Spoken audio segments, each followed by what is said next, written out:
Ito guys, pag-usapan lang natin to. Common to na naririnig, na nasasaksiyan.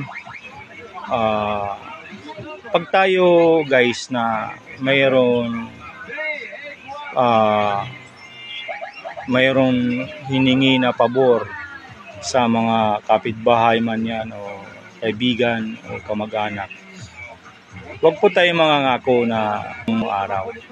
Kasi yung pinangakuhan natin, umaasa doon sa sinabi nyo. Kasi nagtitiwala sa inyo. Yun yung inaano natin guys, na yung trust o tiwala na binigay sa inyo nung nagpahiram sa inyo.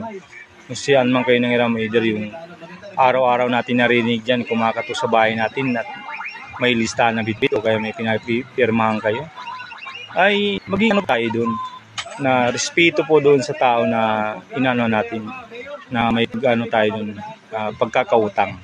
Kasi mahirap yan eh.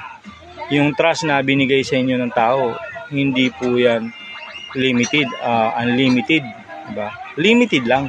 Kasi mahirap yung magtiwala na paulit-ulit na lang po ganun ang sitwasyon.